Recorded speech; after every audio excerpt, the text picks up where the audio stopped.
Hey, it's your girl, your favorite paralegal, aka Cassandra Lynn, and welcome to Legal Doc Talk 24/7.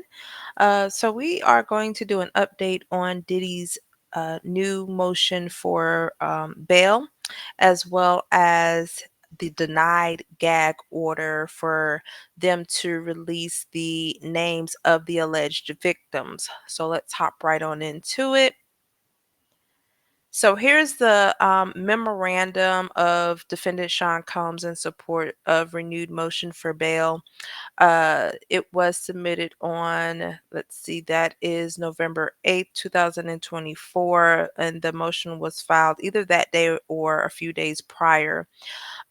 So pretty much within this memorandum, they are going to, um, as you can see, and it's all labeled here. You have the court's authority, like what is it that the courts are able to do, proposal as far as the conditions of release, and then they're going to talk about the favors of release based on the new evidence that they have.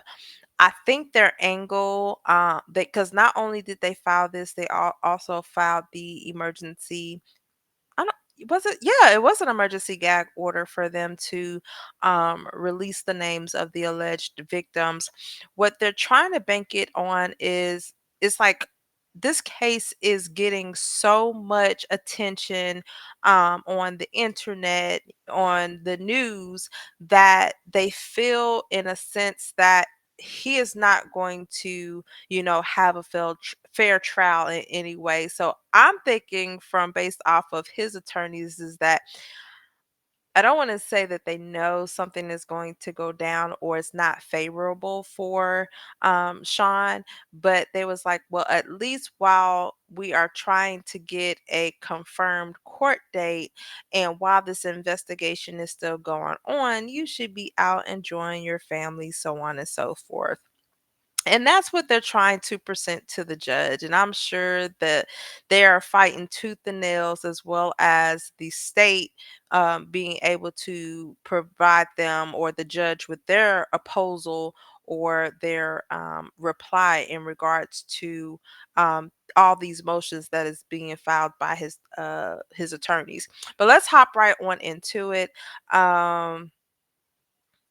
So this table of the authority, so they are basically citing other cases in relation to his to kind of say, hey, you guys should consider this because this happened in this particular case. So anywho's, so we got the intro. Let me turn my phone off right quick. Don't want to be disturbed. Okay, so we have Mr. Sean Combs through his counsel renews his motion for release pending trial. Remember, this is the third one. The third one.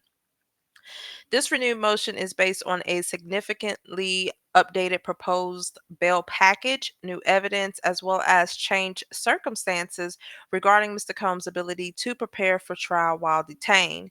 First, Mr. Combs proposed an updated bail package that is far more robust than the previous proposal, as well as other bail packages routinely approved by courts in this circuit. The proposed package even surpasses a bail package recently requested by the government in a comparable case in a neighboring district. The updated proposed conditions, which include home detention with a strict 24/7 security monitoring arrangement and near total restrictions on Mr. Combs' ability to contact individuals other than counsel, will reasonably assure the appearance of Mr. Combs as required and the safety of any person and the community. So 24-hour monitoring, no contact with the outside world other than his counsel. Um, Mm, I don't know about this because, when you got money and people are desperate for money, my thought process is okay, you either have, security guards there or police officers or whatever the case may be, or you install a security system where you're monitoring his every move. But who's to say that?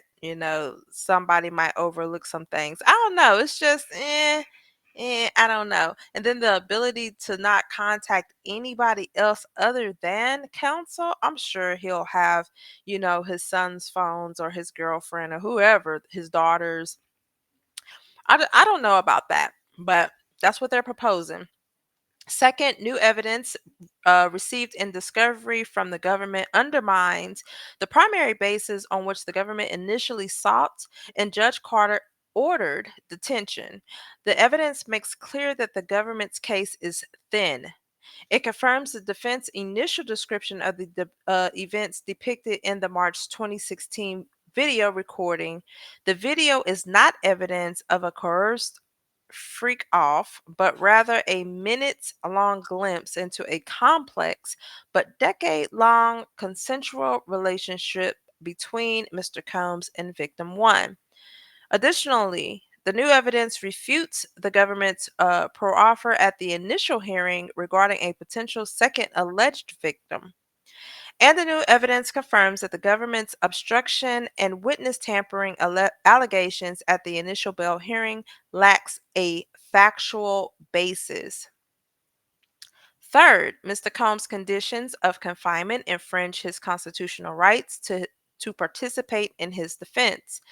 Given the government's amended estimate of the amount of discovery in this case and its unique format, including voluminous videos and photographic evidence, Mr. Combs' release on the proposed conditions is necessary so that he can review the discovery and prepare for trial. Despite the MDC's best efforts to facilitate the defense team needs, the current arrangements make trial preparations impossible, as evidenced by the recent multi agent sweep of the facility and resulting lockdown. The Bail Reform Act and the Constitution demand more. I can kind of see it is an overwhelming amount of evidence that has been collected through, not only the FBI, but the Department of Homeland Security and God knows who's else. And so that is a lot to go through. However, they can make arrangements, with the facility that he is at to, go over the whatchamacallit. I don't see what him being out on bail at home would do versus, you see what I'm saying? Either way, he's still confined. Um, so I just strongly feel like, hey, we're gonna meet twice a week and we are going to go over discovery. Plain and simple. Yeah, but I want to see how this is gonna work out. Accordingly, Mr. Combs moves to reopen the prior detention decision and request release on the proposed updated conditions detailed herein. So here's the court's authority. So the court can revisit the prior detention order under two separate provisions of the Bail Reform Act, which is Title 18 of United States Code, Section 3142F and 3142I. Section 3142F permits a new bail hearing at any time before trial if the judicial offers find that information exists that was not known to the movant at the time of the hearing and that has a material bearing on the issue whether there are conditions of release that will reasonably assure the appearance of such person as required and the safety of any other person in the community. Section 3142I expressly permits this court to revisit a prior detention order and to release a defendant in custody to the extent that the judicial officer determines such release to be necessary for preparation of the person's defense or another compelling reason. Moreover, the court has inherent authority to reopen the hearing even when the circumstances do not match Section 3142F's statutory text, and they reference United States versus Maxwell. Whereas here the case has been reassigned, the court is not bound by prior rulings and should review the record de novo. All right, now we have the proposed updated conditions of release are sufficient. So this is the package that they're proposing to the court, as far as Sean Combs being released and what they think should happen as far as his conditions. A 50 that well, let me back up. The defense proposes the following updated bail package, which will assert any concerns of danger and obstruction and will ensure that Mr. Combs' appearance in court. Because remind you, post bail, you got to be in court.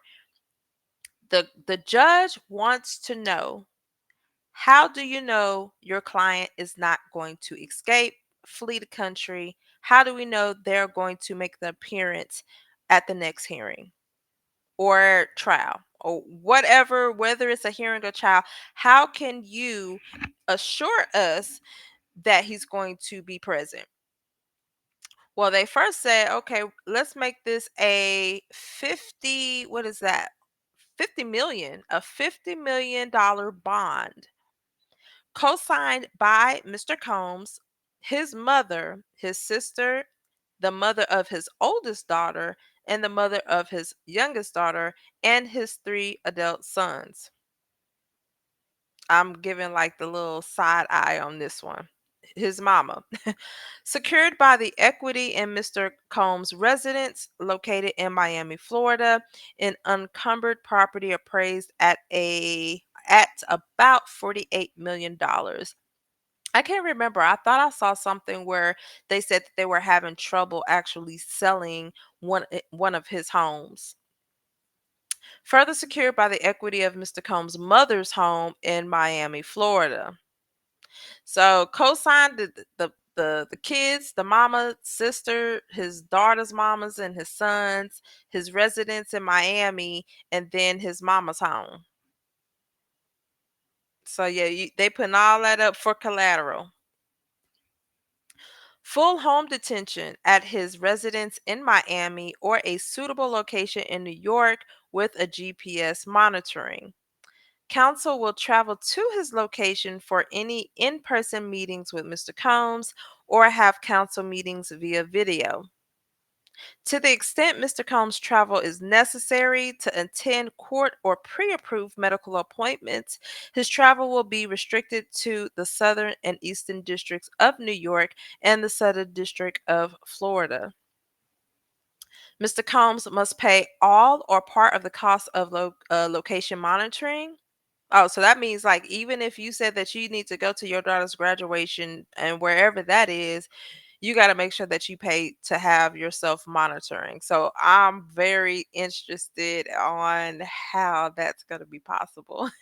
24/7 monitoring by qualified security personnel approved by the government and pretrial services. Mr. Combs will have no access to telephones or the internet except for during calls with counsel to be arranged by security personnel.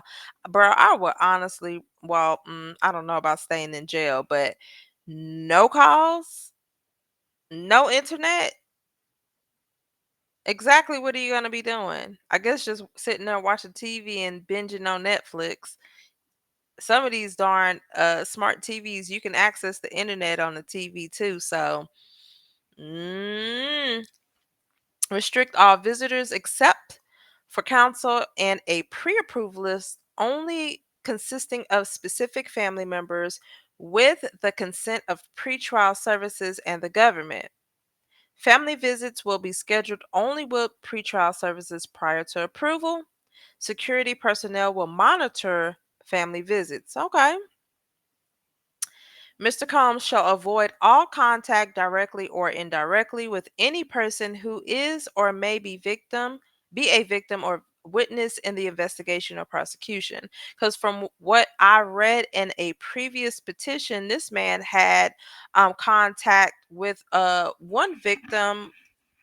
I believe, when did she file her suit? Either in August, and the last contact he had with her was in July. Mr. Combs' passport was surrendered to his counsel on April 1st, 2024, which counsel will provide to pretrial services. The following family members have also already surrendered their passports to counsel, who will provide them to pretrial services: Janice Combs, Chance Combs, Jesse Combs, and the Leela Combs. Counsel will continue efforts to sell Mr. Combs' airplane. Baby, they don't even want to buy the airplane. The defendant shall submit a testing for a prohibited substance if required by the pretrial services office or supervising officer. Testing may be used with random frequency and may include urine testing, the wearing of a sweat patch, wearing of a sweat patch. That is crazy. A remote alcohol testing system and or any form of prohibited substance screening or testing. And you know what that sweat patch do? Cuz when you do certain things it comes out in your pores. The defendant must not attempt to obstruct, or tamper with the efficiency and accuracy of prohibited substance screening or testing. Mr. Combs must participate in a program or counseling if directed by the pretrial services office or supervising officer, and all standard conditions of pretrial release. Additionally, for the avoidance of any doubt, and as stated during the September 18, 2024 hearing, if Your Honor wants something more or different, we can do whatever Your Honor think is necessary regarding release conditions. Cause so this man's begging, he's like, whatever I got to do to get up out of here, I'll do it. These proposed conditions present an extremely substantial, comprehensive bail package for any defendant and are plainly sufficient to warrant pretrial releases under Title 18, United States Code, Section 3142. For example, the Second Circuit affirmed the release on similar but far less restrictive conditions of a defendant charged in multiple counts, including DRUG trafficking, firearms, sex trafficking, and related offenses in United States versus Fox. So what they're doing is they are searching for, well, not searching, they have already searched, so they search for similar cases to Diddy, and they are actually citing those in this motion. And so it's like they have to take in consideration whatever the outcomes were in those cases. What is the difference between their cases and Sean Combs' cases? So that's what they're looking at. Fox is just one of many cases concluding that such conditions are adequate. Williams, United States versus Williams. Let's see. Concluding similar conditions reasonable, mitigated danger to community and risk of witness tampering. United States versus Subnani, which describing comparable packages as extraordinary and vacating and remanding for release of stated conditions. United States versus Dreher states that they actually approved a similar bail package in this particular case. Let's see. Indeed, the government recently successfully requested pretrial release for two similarly situated defendants, including a CEO accused of sex trafficking dozens of young men, including through witness intimidation. United States versus Jeffrey. In Jeffries, the government sought release despite claiming the defendants relied on the services of a security company to surveil and intimidate witnesses, thereby securing their silence. These conditions of release requested in Jeffries pale in comparison to the conditions proposed by Mr. Combs here. There, the government requested bond of $10 million and $500,000 respectively for the two released defendants, and the release to the home detention with GPS monitoring. The requested conditions included no additional security or surveillance arrangements whatsoever. So, pretty much with all of this, so for instance, this last one in the Jeffries, so they're saying they only requested 10 million and then $500,000 respectively for the release of two defendants. Home detention, GPS monitoring, but no security surveillance. So if we look at Sean's bail package, he's saying I can be, surveyed. I'm about to say if that's the correct. I could be monitored 24/7. He offered a bail of $50 million. Okay. He even has a security. He's like, I will have a security company. Like, so he's offering all of these things that if the judge look at this and say, okay, I approve of all of these, that kind of goes above and beyond each of these reference federal cases that they mentioned in the motion. So he's trying to go above and beyond and say, hey, look, they did the bare minimum. They have somewhat similar charges, but they did the bare minimum, and they were still granted. And here I am, with the same charges, and I got denied twice. So I think that's why they're doing this, to make it appear that I am willing to do any and everything in order to get released. And whatever it takes, I'm going to do. All right. And like I just said, so the conditions proposed here are more restrictive than in most of the other cases cited above.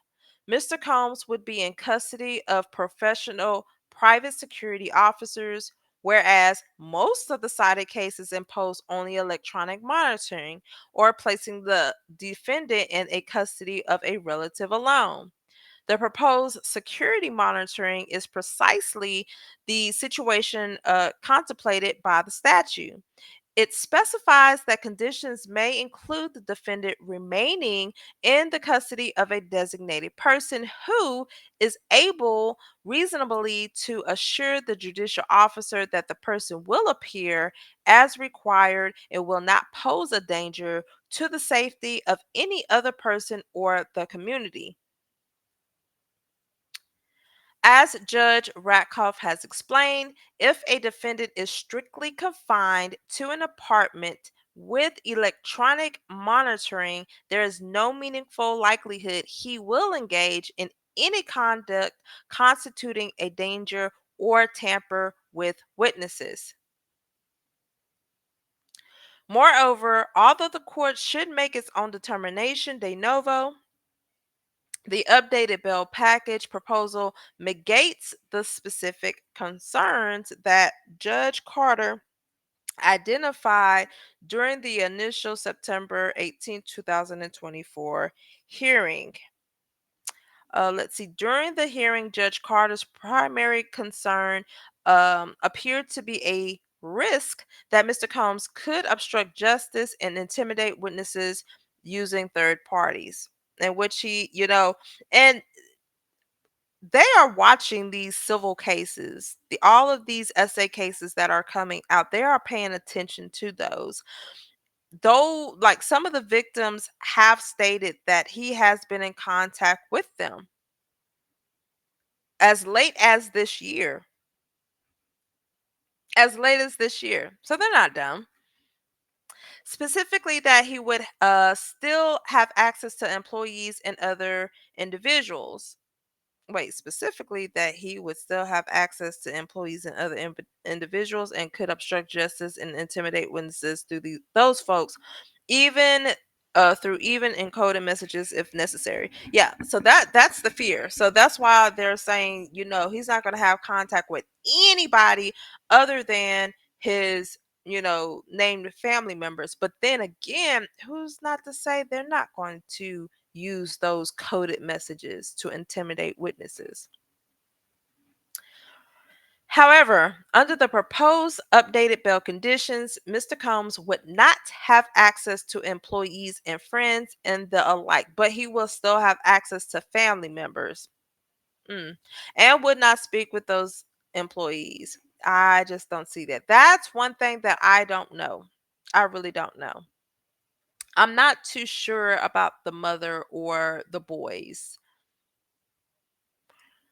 Section 3142G factors favor release in light of new evidence. Reviewing Title 18 United States Code 3142 da da da factors de novo in the light of the new evidence demonstrates the detention is not warranted. All right.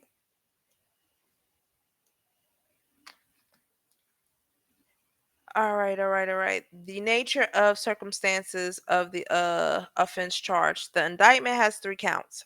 So he is being charged with racketeering, conspiracy, SEX trafficking by force, fraud, or coercion, and transportation to engage in prostitution. The racketeering conspiracy count does not allege that Mr. Combe himself engaged in or conspired to commit any particular racketeering act, and the grand jury did not need to find probable cause regarding such conduct to return a true bill. Let's see, it does not require proof of the commission of any racketeering act or even in any overt act. That's interesting. For purposes of bail, then, there has been no affirmative grand jury finding that Mr. Combs committed or conspired to commit any of the acts set forth in the pattern of racketeering activity included in the indictment of paragraph 13A through H. Count 2 alleges that Mr. Combs committed the crime of SEX trafficking starting in 2009 and concluding 6 years ago in 2018 against a single victim, victim 1. The indictment contains no allegations of additional victims or minor victims. There is also no allegation that any SEX trafficking occurred in the last 6 years. Although count 2 triggers section 3142E 3 D, presumption of detention, it is the only charge that does so. So, of course, even in a presumption case, a presumptive case, the government retains the ultimate burden of persuasion by clear and convincing evidence. And I've always stated that they always have the burden of proof. They have to prove. Now, with all of these SA allegations coming out, it is very difficult, especially when you have now the attorney's office know who all of those John and Jane Does are, right? But that is still evidence that needs to be collected on the federal level. So they still have to go through all of those and they have to weed out those who are just, making up stories, and then those who are actually legit, those who are actually victims.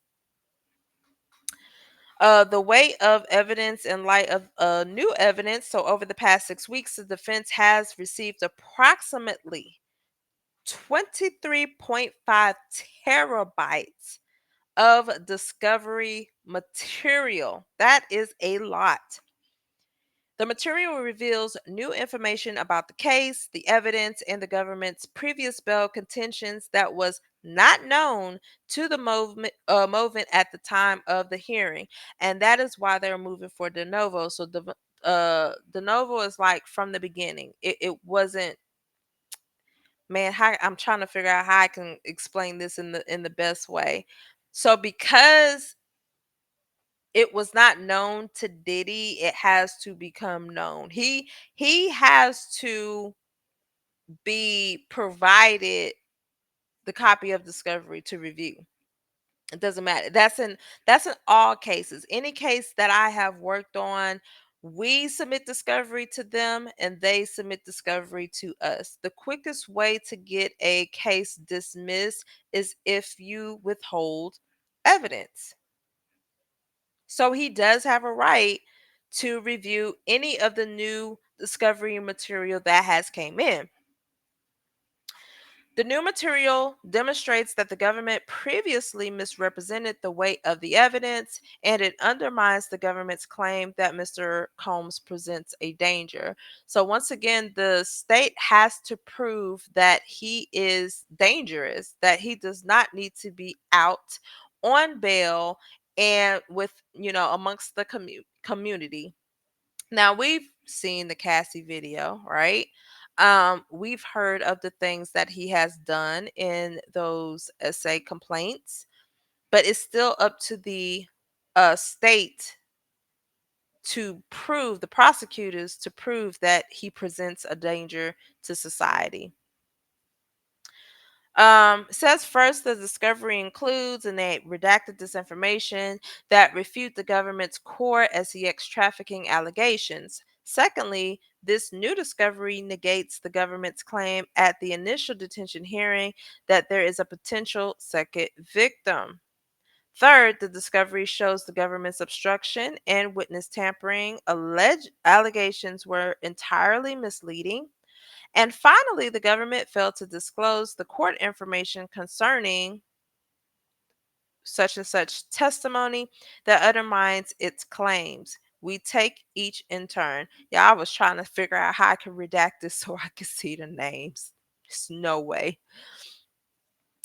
Communications with such and such corroborate the defense. As noted, the government's allegations of SEX trafficking relate to one woman referred to in the indictment as alleged victim number one, with whom Mr. Combs shared an 11-year relationship. I think we already know that. Included in the discovery material are, and we ain't gonna see Dilly Squad. No. The first mention of any trafficking or unwanted contact involving alleged victim one was in November of 2023, 5 years after the couple's 2018 breakup. We already know who this is. This is Cassie Ventura, aka Cassandra. Cassandra Ventura. The evidence shows the allegations were merely attempts to obtain a financial windfall from Mr. Combs. So that is what they are saying. It's one thing that nobody believed Cassie when it first came out before the video. And then when the video came out, everybody's like, oh my God, I can't believe this actually happened.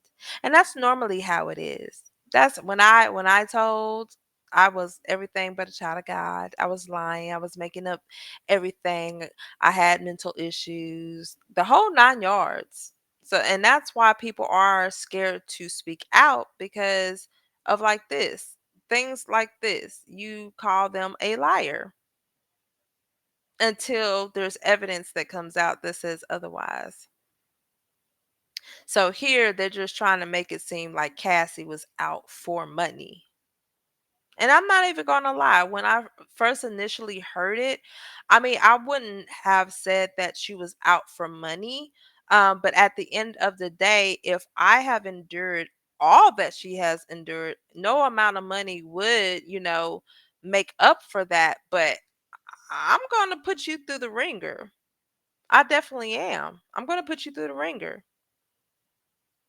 If I had to go through what she had went through, I would definitely have filed a lawsuit and ring you of all the money that you have. I probably would have aimed for the house and everything. But at the same time, look how quick he settled. I have stated time and time and time again, there has never been a case where we file on a certain day and the very next day you have settled the case. Because we try to do everything in our power to settle before we even file anything. Because that's a waste of attorney fees, well, not attorney fees, but the cost of filing it, the cost of getting it served, all of that. That's just a waste of money. But he settled it the very next day. It probably wasn't even 24 hours. So you're saying the evidence shows these allegations were merely attempts to obtain a financial windfall, but if that was the case, why didn't you fight it, sir? Why'd you settle so quickly? In the spring of 2023, victim one revealed to one or more others that she needed money to support her small family. She told others that she had started writing a book about her relationship with Mr. Combs. In June of 2023, she texted Mr. Combs' employee that Mr. Combs should contact his lawyer to have his lawyer speak with her lawyer. She followed up on this by text on June 15, 2023. The same day, her lawyer contacted one of Mr. Combs' attorney, who, expecting that she might make a extortionate demand, recorded the conversation. During the approximately 8-minute recorded call, the lawyer confirmed victim one was writing a tell-all book and that Mr. Combs could buy the exclusive rights to the book for $30 million, which would ensure that it was not published. Mr. Combs and his lawyers considered this an extortionate demand and did not pay the money. In the fall of 2023, Victim 1 pursued a different strategy. The Adult Survivors Act, which is known as the ACA, which suspended the traditional statute of limitations for uh, SA claims, was scheduled to expire on November 24th, 2023. In November, Victim One indicated in discussions between her lawyer and uh, Mr. Combs' lawyer for the very first time, 5 years after their relationship ended. I'm sorry, y'all. My phone just, I don't even know why it went on airplane mode. Let's see, 5 years after the relationship ended, that she had been SA'd by Mr. Combs, demanding 30,000, no, $30 million. I'm sorry. And that's weird because now my watch won't get off of airplane mode. But that's neither here nor there. All right, to be clear, the statutes of limitations for non-SA battery and other alleged offenses were subject to the typical statute of limitations for those torts. Accordingly, the only way a plaintiff could avail herself of the a ASA is by alleging SA.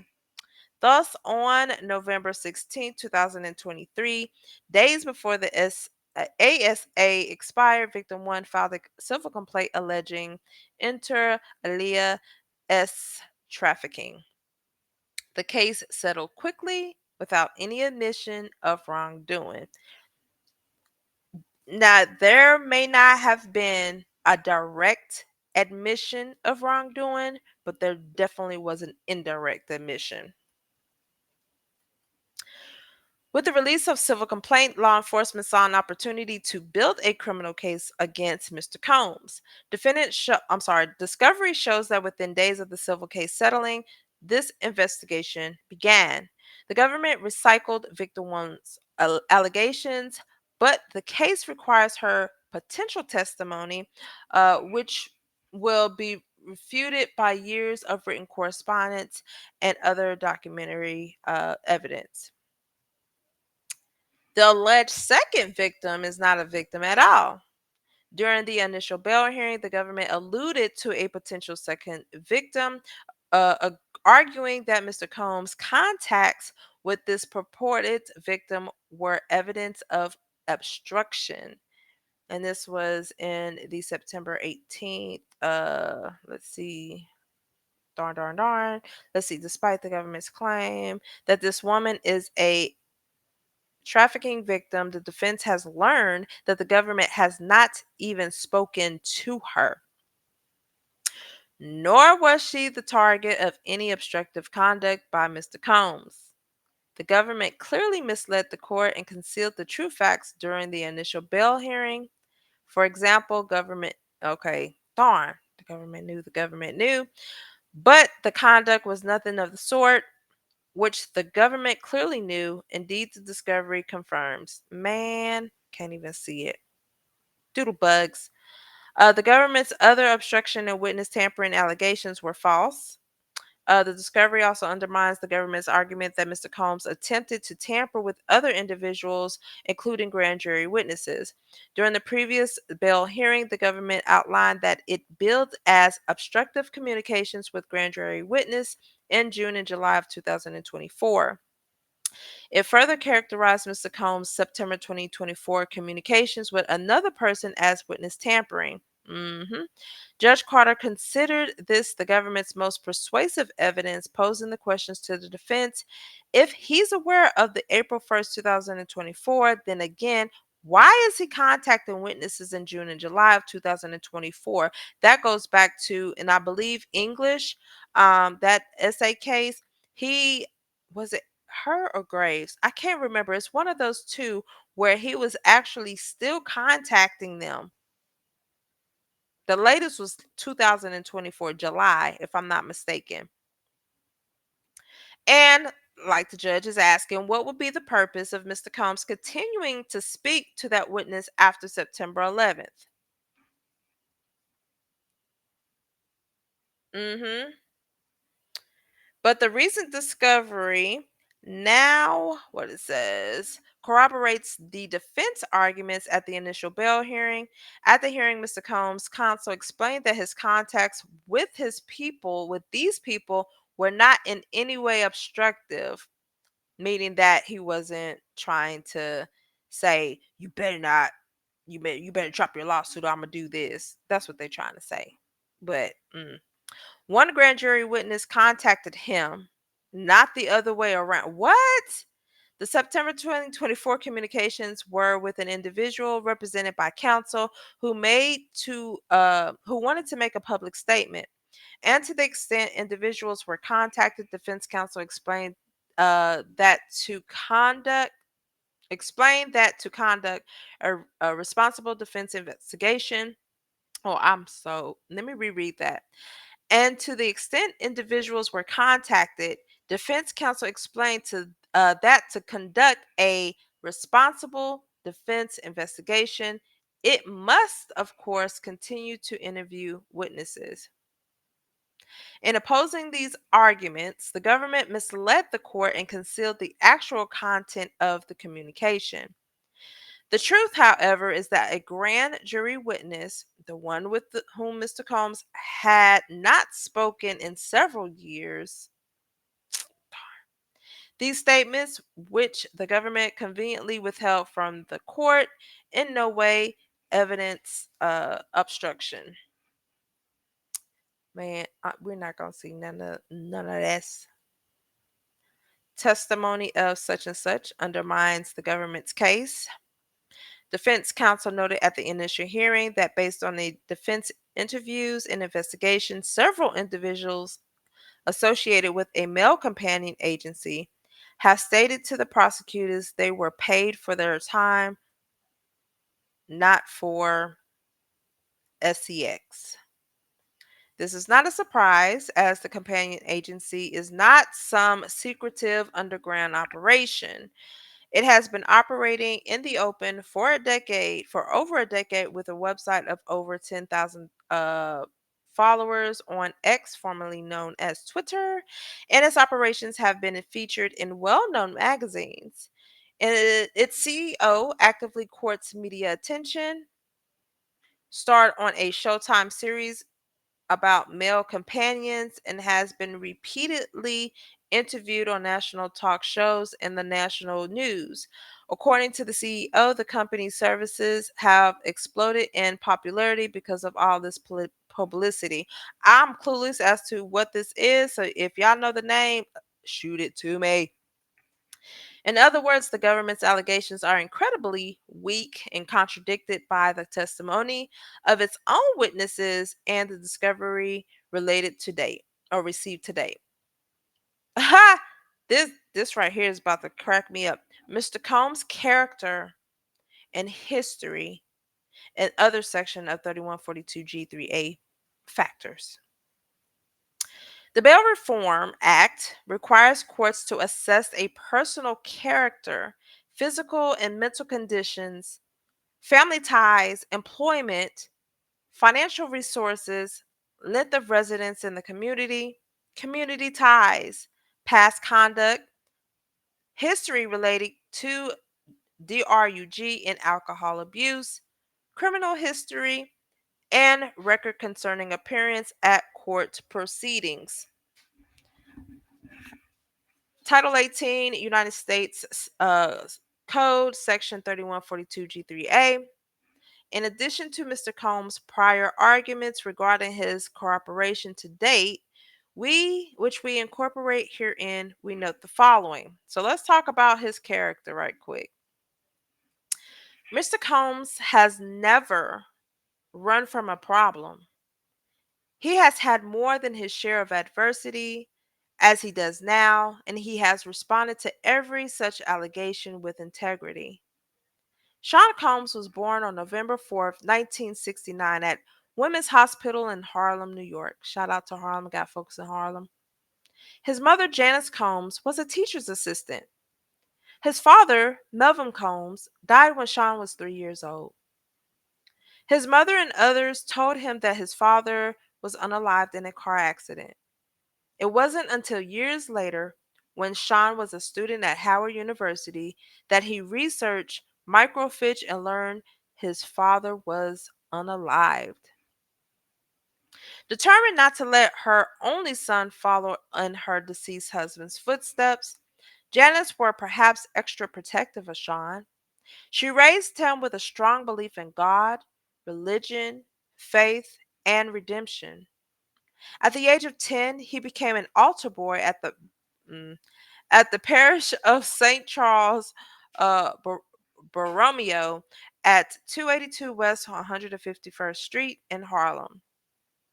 He also spent his Sundays at Shiloh Baptist Church, and I'm not going to read all that, which was also in Harlem.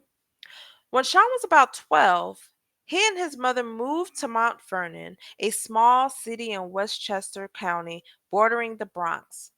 Sean attended and graduated from Mount St. Michael Academy, an all-boys Catholic high school where he played on the football team. His ties to the community runs deep. Let's talk about his career and work history. While a student at Howard University in DC, shout out to Howard, my sister graduated from there, Mr. Combs began working for free at Uptown Records, which was created in 1986 by Andre Harrell to be the first major hip hop music label in the world. Combs bunched his classes at Howard on Tuesdays through Thursdays and took a train to New York to work with and learn from Harrell the rest of the time. He quickly distinguished himself by his tireless work. Howard rewarded Combs' hard work by making him an executive at the label. However, the hard work comes drive and ambition, and Harrell fired Combs in 1993. Oh, with hard work comes drive and ambition. Okay. Instead of seeing this as a setback, Combs saw it as an opportunity. He created Bad Boy Records that same year. The 24-year-old Combs had a vision of a new type of business, one headed by a young black executive and emphasized black excellence and achievement. It would reflect a certain style, sound, and sensibility that was modern, hip, and urban. Before long, many of the most talented young artists signed with Bad Boy. In June of 1997, Combs wrote and sang his first hit song, I'll Be Missing You, with Faith Evans, which was a tribute to his friend Christopher Wallace, better known as the famous, talented, notorious B.I.G., who was unalived in Los Angeles 3 months earlier. In February of 1998, Combs' debut album, No Way Out, won a Grammy Award for the Best Rap Album. Later that year, Combs started the clothing business Sean John, which went on to win Council of Fashion Designers of America (CFDA) awards. Combs was the first black man awarded the CFDA Men's Designer of the Year award in 2004. In 2002, Combs produced the MTV reality show Making the Band. 5 years later, in 2007, Combs became the brand ambassador and equal share venture partner with the British multinational beverage company Diageo for the French beverage producer Ciroc. And in 2013, Combs co founded a television network called Revolt, which carried music videos and programming related to social justice issues as well as music. However, in the wake of November 2023 lawsuit, he took a leave of absence from many of these ventures. The brief review of Combs' work history shows that Combs responds to adversary by facing challenges directly and working even harder to overcome them. He does not run from challenges, nor does he cheat or break rules in addressing them. Instead, he takes them head on, and he has already done with this challenge, and he will continue to do so. Um, I have to take a break from reading all that. In my humble opinion, um, one thing that they stated was that he, if he's faced with any adversity or challenges, he faces them head on. That is not the truth.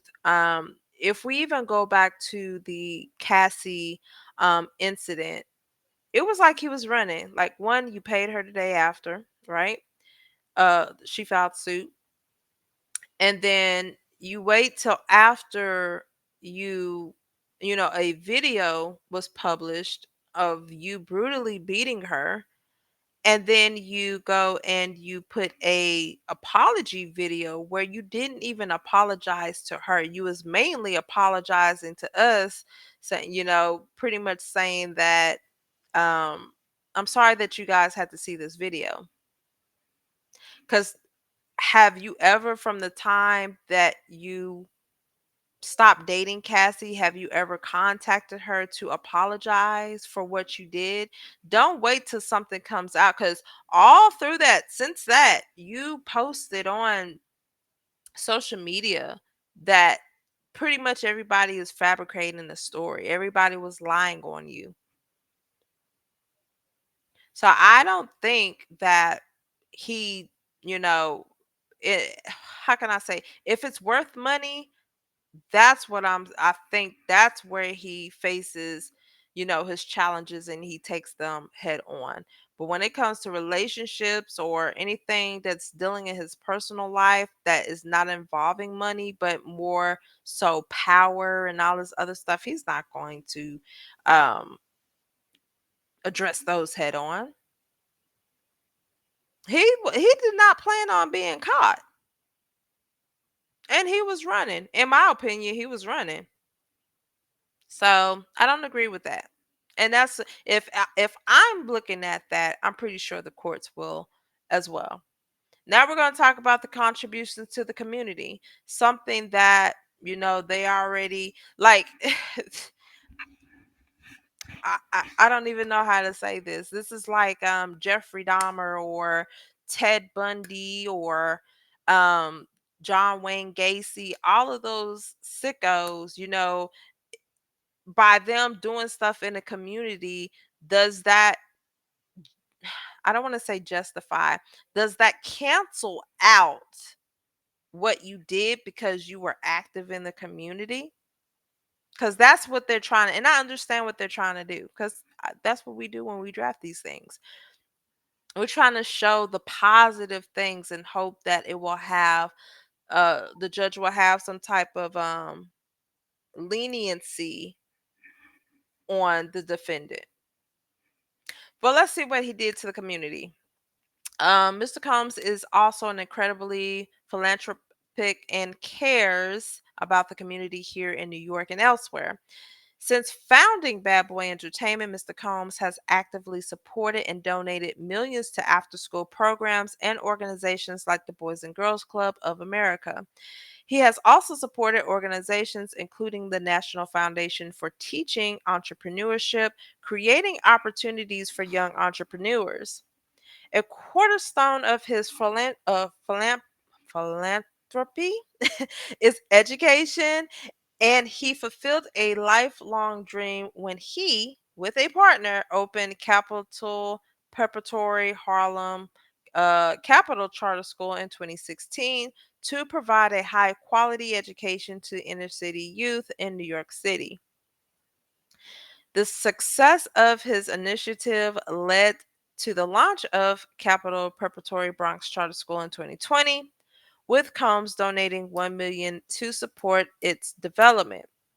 Mr. Combs has also been proactive in health and disaster relief efforts, raising over $2 million for New York City public schools and hosting a virtual dance-a-thon that raised more than $4 million to provide personal protective equipment to healthcare workers in the front line of COVID-19 pandemic. Mr. Combs' philanthropic work was earned him has earned him numerous accolades throughout his career, including the Triumph Award from the National Action Network in 2016, the Superhero Award from Room to Read in 2017, the Child of America Award from the Carver Foundation in 2018, and in 2023, the Icon Award from Apollo. I'm gonna finish reading before I give my thoughts on that. Okay. Um, Not all, okay, but I feel that some wealthy people that indulge in these alleged acts that Combs have been accused of, they would do things to try to take the light off of them, or they'll do these things to make themselves feel better, or they'll do these things to kind of cancel out the bad that they have done, or it's a smokescreen so nobody will look their way, like, oh my god, he's doing all this is for the community, blah blah blah blah. They won't dare look into, your background. And I just think I just see it as a smokescreen. It is very good. I'm all about education. Everybody knows me. I'm a teacher first. Um, I'm glad that he did these, and I hope that those schools also benefited, from, his works that he has done. But for me, looking on this side, I just feel like it was a smokescreen. His relationships and family. Because the government argued that Mr. Combs is a flight risk and danger, we further address in brief fashion his history of long term relationships and family ties. Although Combs never married, he has had multiple significant long term relationships that are relevant here. He fathered his first child, Justin, who is now 30 years old, with Marissa Hilton. He was in a long term relationship next with Kim Porter, who he called the love of his life after her tragic passing from lobar pneumonia in November 2018. And everybody has their own say as to what really happened with Miss Kim Porter. With Kim Porter, he shares Quincy, who he adopted, Christian, and twin daughters. He fathered his 18-year-old daughter, Chance Combs, with his longtime friend, Sarah Chapman. Chance is now enrolled at Tisch School of Performing Arts at New York University. Finally, he has a 2-year-old daughter, Love. Mr. Combs also supports his 83-year-old mother, who recently underwent brain surgery and was in the hospital as recently as the summer with a heart issue. Although Mr. Combs is not his mother's only caregiver, he assists with her medical care. Well, if she has another caregiver, my boy, she got it. Sean Combs' 7 children and his mother love and support him and need his love and support. The mother of 4 of his children, Quincy, Christian, and his minor twin daughters, Kim Porter, passed away, and his children are now left with an incarcerated father. His minor child, now 2 years old, has not been able to see her father since he was incarcerated and misses him dearly. Y'all, true story. My mother has been to the feds. The first time my baby sister was 4 years old, and she was picked up at a basketball game in front of everybody. And I remember telling my sister, like, it's gonna be okay. Mom went to the mall, and she was like, no, she didn't. And she told me exactly where she was going. I was like, wow. Now, as we got older, and it's crazy because I had this conversation with her months ago, and she stated that she don't remember any of it. So yeah, the 2-year-old may miss him dearly, but she ain't gonna remember it. All she's just gonna remember is that he wasn't there. And same thing with my sister. That's all my sister said. I just remember she wasn't there. Oh, all right. So the next factor they want to say is Mr. Combs cannot adequately prepare for trial while he's detained. Um, as they said, they have a lot of what was 23.5 terabytes of discovery, in which the government did describe that they had. And it was extracted from 96 electronic devices that were seized from his residence in Miami, Los Angeles, and elsewhere. The size of the data collected from Miami alone is extraordinary and totals over 90 terabytes. Oh, I think they said they got an additional 23.5 terabytes because I do remember that. The data extracted from the other devices includes yet more terabytes. So I think that's where the 23.5 come in. That's a lot. Even a single terabyte of data is roughly equivalent to the information contained in the books on 12 floors of a typical academic library. Good googly moogly. The data here is so large that the government representative would need to engage in further dialogue with the defense as to how exactly this data could be transferred to the defense team. Yes, because like I said, they also have to give it to the defense so they can review. So one, Diddy, I honestly do not see them being ready for by May 5th. I honestly do not. There's no way. This discovery is going to take them some, I want to say about a good 6 months. I want to say about a good 6 months. There's no possible, probably more than that. And because once you do discovery, then you got to take all of the information that you collected, plus the witnesses. Then you got to do depositions, and based off of whatever evidence you collect, those are going to be. I don't. Yeah, I would see about a year for a discovery phase because ain't no way with that amount. 90 terabytes plus an additional 23.5. That's a lot. That is not all. The government further describes voluminous subpoena return. Look at this. I forgot about the subpoenas. The subpoena returns in the Brady disclosures and a particularly complicated privilege review process whereby their filter team will share initial batches of possibly privileged material with defense or its own review. The government maintains that its investigation is very much continuing, caveat that more discovery is likely down the road, and I do agree. It further noted that it has yet to succeed in extracting and restoring certain devices, describing such processes as a work in process, some contingent on technology advancements. These hurdles persist and have stalled the defense reviews and preparation. This is now that I'm thinking about the discovery I mean, like, who wants to sit in jail? Not saying that he should be released. I'm just on the fence about this.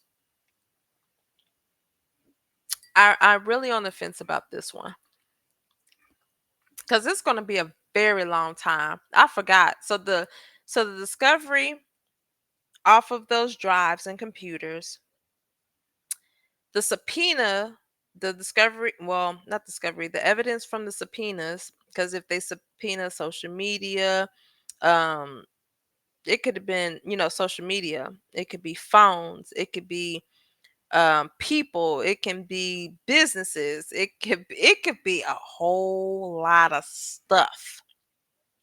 A whole lot of stuff.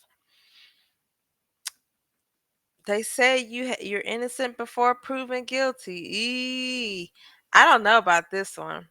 I want to say, yeah, let this man out and let him sit in a comfort of his own home with, 24 hours surveillance and all this other stuff. If he does not have access to the outside world, I would say let him be in the comfort of his own home, honestly. And he foot the bill on, paying for all this stuff. And in the event he messes up, then yeah, you got to go back to jail. Because this is going to be, we're going to be looking at years. I told y'all from the beginning when this stuff went down that it was going to take them a good penny just to even file suit because they have to build this case. But now they have filed their lawsuit. Now they're in discovery and there's too much discovery. The defense recent attempts to confer with the government regarding Mr. Combs' use of a laptop further confirmed the conditions are not tenable. There is no way Mr. Combs can review all this discovery during visits by his attorneys. So, so they try to get him. No, you can't have no laptop. They saying he needs a laptop so that he can work on his cases as often as possible on his own time. Let me tell you, well, hold on. Yeah, I can't say that because even when I give our clients discovery, I don't say, okay, by, from 8 to 12, you need to review. No, I just say you need to have it by. So I get it. I get it. But if they do supply him with the laptop, I feel that it should be a government official there that like a non-bias, if that makes sense. Nobody from council, nobody from the state, not the state, but the prosecutor's office. Somebody who is neutral so that way they can see and make sure that he doesn't access any other information other than what he is supposed to be reviewing. This is a tricky one. So, however, even though he has been in custody since September 16, 2024, he still does not have a laptop. Defense counsel has been working with prosecutors since Mr. Combs' arrest to supply him with a laptop that complies with MDC's security requirements. After numerous delays occasioned in part by the government's misunderstanding of the MDC rules, counsel provided a compliant laptop to the government on October 8th, 2024, nearly a month ago. So they say, here is a laptop that meets all the requirements. Do you guys approve? And they have not made their say yet. Nevertheless, as of today, Mr. Combs has still not received or been able to use any such laptop, meaning he cannot review certain files while at MDC. This includes discovery that is critical to his defense and trial preparation. The government needs to go ahead and get on this. Like, you do not want anything to jeopardize this case and just throw all your hard work out the window if it's dismissed. I'm just saying the government got to come better than this. The government has numerous case agents and endless resources at its disposal to conduct its review. Still, it estimates it will need at least until the end of the year to complete discovery. Much of the discovery also includes difficult to review evidence, such as video footage and photographs subject to heightened protections under the protective order. Even assuming Mr. Combs obtain a laptop and counsel is able to share critical discovery with him and visit him at MDC every day uninterrupted, it will be impossible for Mr. Combs to review this incredible volume of evidence under these present conditions. The conditions at MDC specifically frustrated Mr. Combs' preparation. The current conditions at MDC further impair Mr. Combs' ability to prepare for his defense. To start, the frequent lockdowns at MDC persist.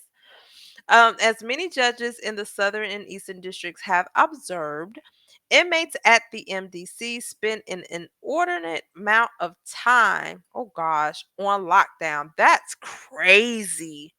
And they have actually um, input cases where, oh wow, well,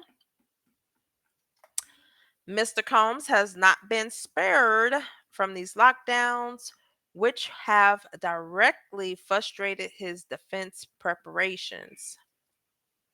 My. Just last week, the Long Trouble facility was the subject of a multi agency law enforcement sweep and yet another corresponding lockdown. During that sweeping lockdown, Mr. Combs was removed from his unit so officers could search its contents. He was not entitled to the present for the search. Officers ruffled through his personal notes and left them scattered, out of order and disorganized. These notes included his work product and notes reflecting communications with defense counsels. The officers also seized Mr. Combs' pens, leaving him unable to further take notes while reviewing discovery or during counsel calls. As a result of this lockdown, defense counsel was delayed in meeting Mr. Combs, losing time for trial preparation. I thought you can't have any type of pencils or pens in your cell. That's one. But two, what you thought this was, Sean? Now, if you allegedly did those things that with the other victims, like I seen that you did on that video with Miss Cassie Ventura, um, I don't feel bad for you. I really don't. I don't feel bad for you. Additionally, MDC does not permit counsel to provide Mr. Combs with even the basic materials necessary for trial preparation. We cannot equip him with notebooks, folders, or physical documents, for example. How is a defendant supposed to completely or competently defend himself or consult with counsel in a case of this magnitude without such basic materials? The problem is further compounded by the fact that the laptop we provided to the government nearly a month ago still has not been given to Mr. Combs, so he has no means at all even to take notes.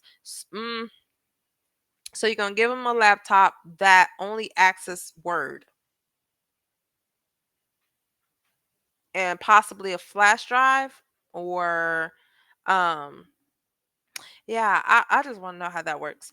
Anyways, release is required by the Constitution. Under the Fifth and Sixth Amendments, Mr. Combs is entitled to meaningful participate in his defense and collaborate with counsel.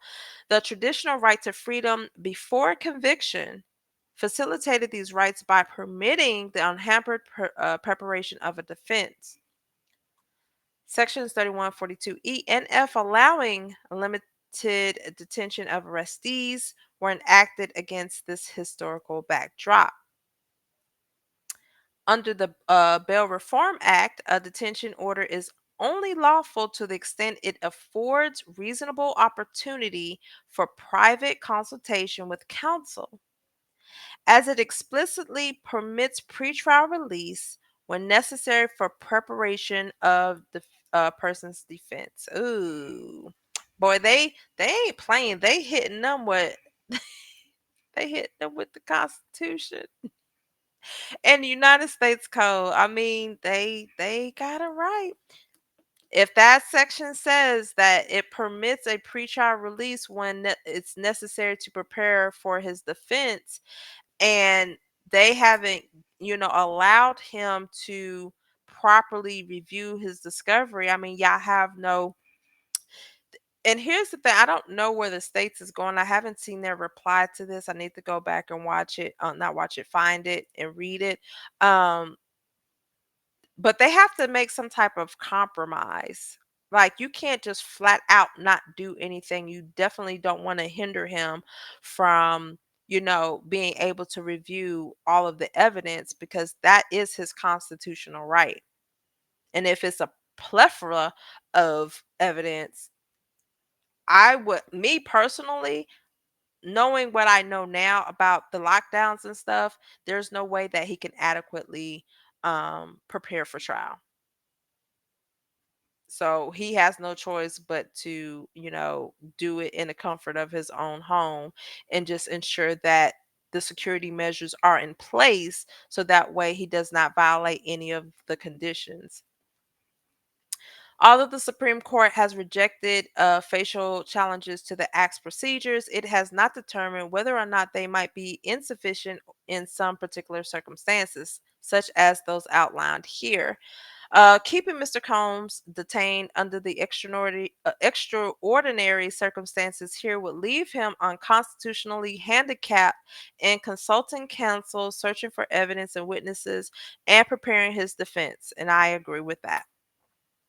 Indeed, it is well documented that pretrial custody status is associated with the ultimate outcomes of cases, which release defendants consistently faring better than defendants in detention. ABA standards for criminal justice, pretrial release 28, and that's where it's cited from. That is more likely to be the case here, where detention is stripping the defendant of any real opportunity to review the evidence against him or otherwise prepare for trial. For the foregoing reasons, and to ensure a fair trial and protect Mr. Combs' constitutional rights, the court should order release on the proposed conditions and any other conditions the court deems appropriate. Oh, thank God that is, because that was a lot. Um, why does it say 23 pages? Okay. Um, this is like, I mean, if we're basing it off the Constitution, they are right. They are right. What the government is doing, I don't know what their approach is. Like, you don't want to, I'm telling you now, you do not want this dismissed. And you have gone through all of that just to get to where you are. I hope they work something out. So, this is his third bail package. This is his motion for bail, the third one. So we are going to see. I did not let me see. I want to be able to see if they have scheduled this motion for a hearing yet. Hold on, I'm just logging on to kind of see. Now, the next thing that we are going to speak on, just real briefly, is the judge's response to the gag order. Because remember, he was trying to, when him and his attorneys were trying to have them release the names of the individuals who pretty much filed the SA suits against him. Because to be honest, it's a lot. It is a lot of people coming out the woodworks. So I'm trying to find that. So let me go ahead into the opinion and order of the court regarding to the emergency gag order. So hold on, let me get to that page. It says on October 20th, 2024, defendant Sean Combs moved for an order prohibiting prospective witnesses and their attorneys from making judicial statements that he argues will substantially interfere with his right to a fair trial. Extra judicial statements is pretty much any statements that is made outside of the court. Okay. In terms of those prospective witnesses, our Combs clarified that the category includes all those who claims to be victims. So he talked about every last person who has claimed to be a victim in the John and Jane Doe cases. He requested for their identities to be known. The government opposed this victim gag order as extraordinary and beyond the purview of Local Rule 23.1. For the reasons below, the motion is denied. So the judge straight up said, nope, we're not going to do that. And which I feel is a smart move because you actually end up putting them in harm's way when you do release their identity. So I just, because even though in the, as we saw in the motion to bill, he won't have conduct or contact with anybody other than the few family members that were listed, people will go to the extreme to do things for somebody's behalf. Okay, so this makes sense. This is only right. It says Combs authorities don't support a gag order applicable not only to trial participants but also to any alleged victim and their lawyer. Local Rule 23.1 doesn't authorize this kind of relief.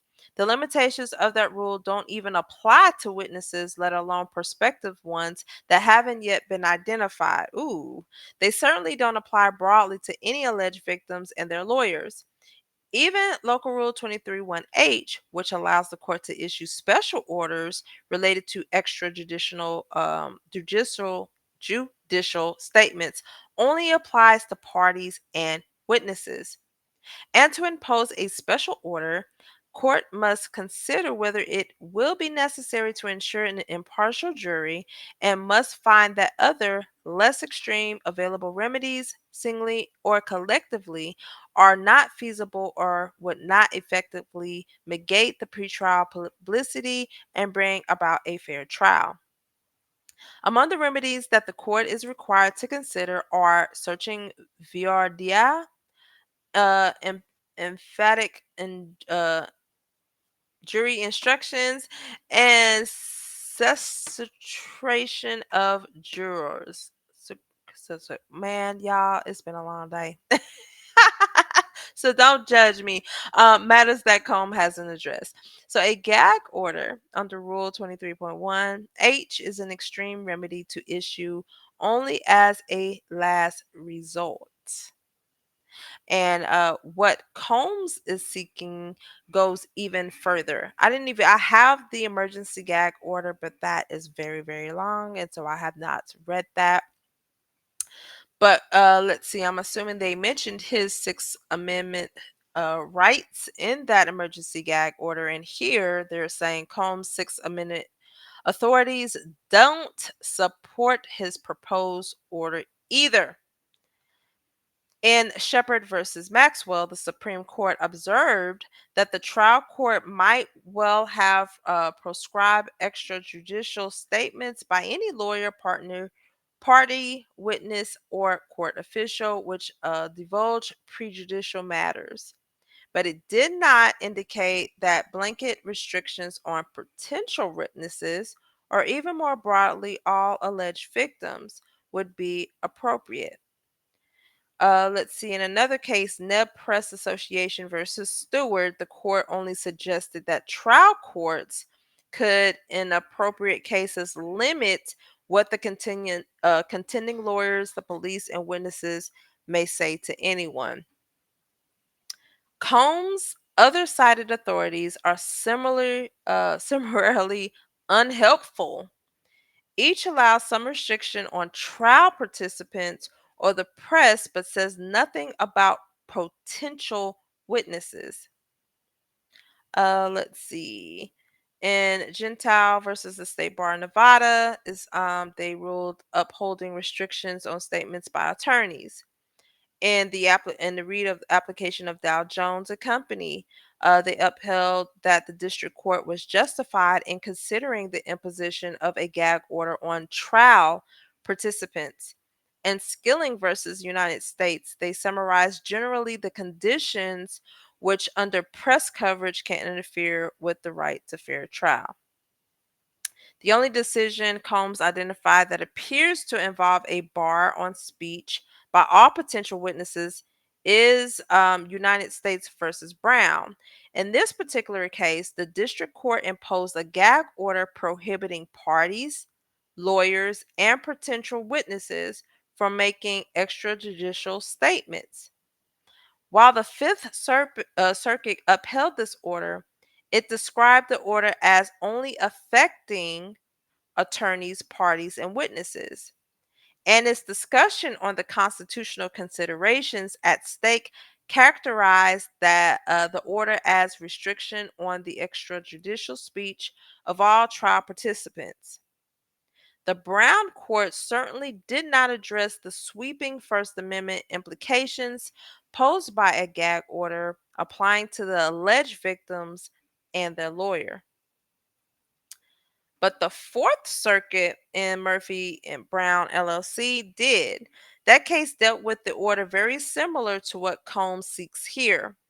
Given the unclear yet extraordinary reach of the phrase potential witness, which cannot help but impair legitimate news gathering activities that in and of themselves underlie the proper function of the First Amendment, and assume all covered individuals are identically situated vis-a-vis pending the future litigation. The court rejected the order as exceedingly what would be essential to preservation of a fair trial.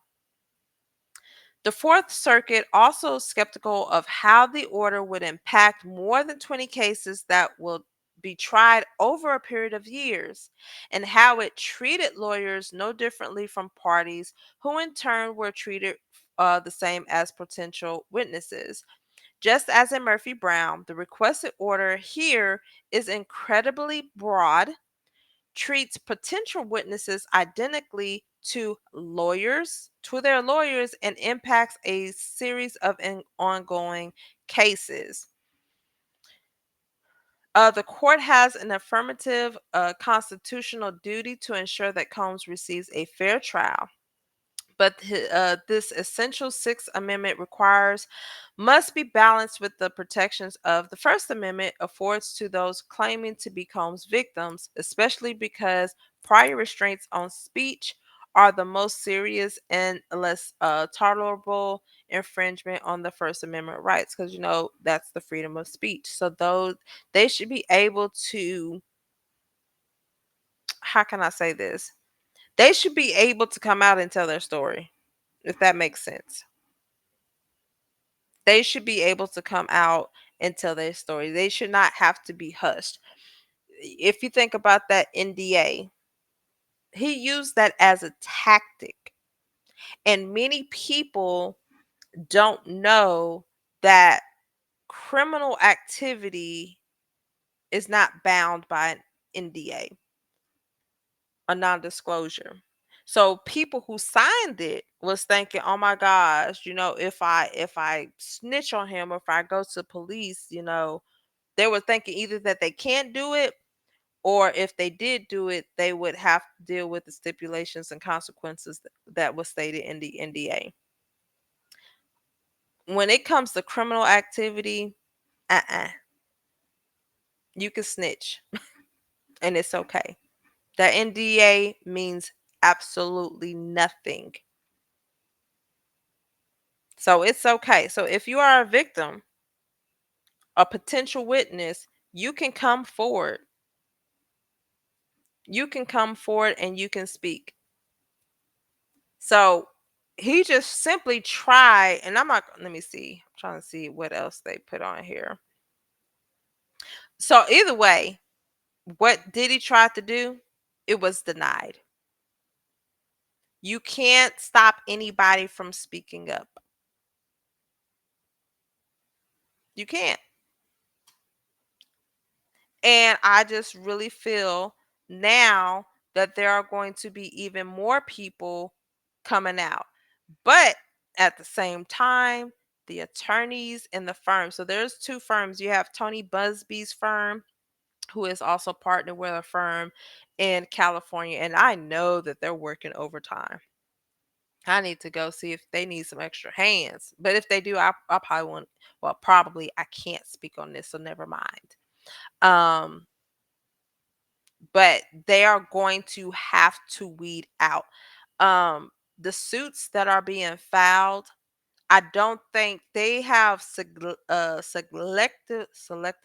that's what I'm trying to say, um, ensured that the cases that they filed, they have backup for them. Um, that's why I'm pretty sure they went through a rigorous intake process where they had to weed out those who were just wasting their time. And when I say wasting their time, they found that there's no evidence that they had any type of relation or dealings with Sean Combs. And so this is a process on the SA side of it, the little civil lawsuits. But when you come, so those civil lawsuits is going to help also build the federal case. But as we can see, they're still in the discovery phase. And if more people are filing SA suits, then they are going to eventually become witnesses in this federal suit. There's absolutely no way that they are going to be ready by May 5th. Absolutely not.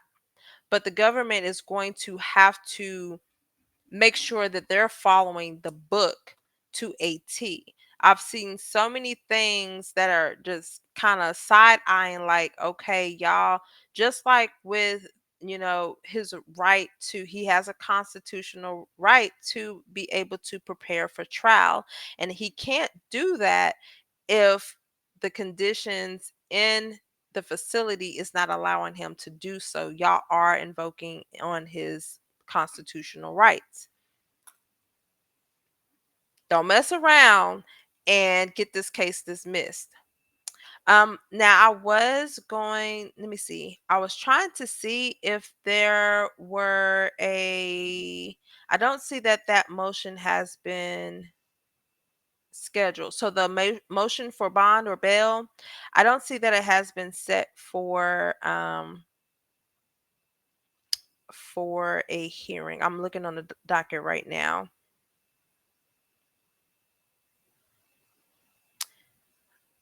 Nope. But yeah, but as far as the gag order, the emergency gag order, they was like, nope, nope. Everything that he tried to seek in that particular motion, the emergency proposed order for a gag order, it was unwarranted. So they terminated that motion. It's denied. But yeah, so I had to stay away from the Diddy stuff because it was very overwhelming reading all those essay cases. So but I do want to ensure that I stay up to date with his cases so I missed out on the YSL trial, but this is something that I want to see from beginning to the end. But y'all tell me what you think about this. Do the question I want to propose tonight is, do you think that Diddy should be allowed to be out on bond so that way he can adequately prepare himself for trial? Does he deserve that right? Put that in the comments below. Don't forget to like, share, and subscribe. Until then, be blessed, and I'm out. Bye.